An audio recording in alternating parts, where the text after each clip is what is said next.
High, কেমন আছো সকলে? আশা করি সবাই খুব ভালো আছো। চলো, আজকে ছিল নাইট ডিউটি, সারাদিন ফাঁকা ফাঁকা টাইমে কী করি, ঘুম থেকে উঠেই আমার মাথায় হাত, বসে বসে ভাবছি কী করি, সারা ঘর এলোমেলো। এইদিকে আমার কাজের হেল্পার দিদি একদম আসেনি।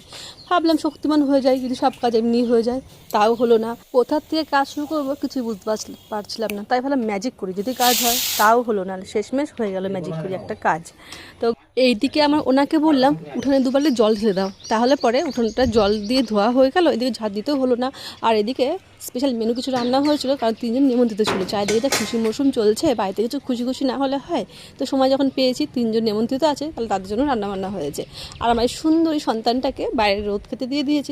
তারপরেই একটু ঝাঁটা হাতে নিয়ে লেগে পড়েছি ঘর ঝাঁট দিতে। ঘরটা ঝাঁট দিয়ে দিতে দেখি ওপরেও একটু ঝুলঝুল পড়েছে, তাই একটু ঝাঁট দিয়ে নিলাম। প্রতিদিন ঝাঁট দেওয়ার সঙ্গে সঙ্গে যদি ঝুলটা একটু ঝেড়ে নেওয়া যায়, তাহলে কিন্তু আলাদা করে ঝুল ঝাড়ার জন্য ডেট ঠিক করতে হয় না। তো যেটা নিজে হাতে করতে পারি না বলে এটা জমা হয়ে গেছে।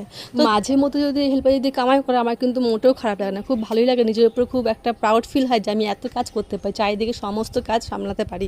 আমার তো খুবই ভালো লাগে। তো চলো, যেহেতু ঝাড়টা সব টাইমে দেওয়া হয়ে গেছে, এখন আমার হাতে অনেক টাইম ছিল, তাই আমি একটু বসে গেছিলাম একটা গাছটা রেডি করতে।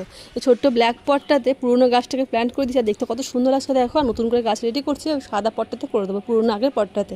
তো চলো, গাছটা দেখি কতদিন টাইম লাগে রেডি হতে। ততক্ষণ তোমাদের ভিডিও দেখতে থাকো আর এভাবেই সাপোর্ট করতে থাকো। অবশ্যই কমেন্ট ছেড়ে দিও একটা। টাটা।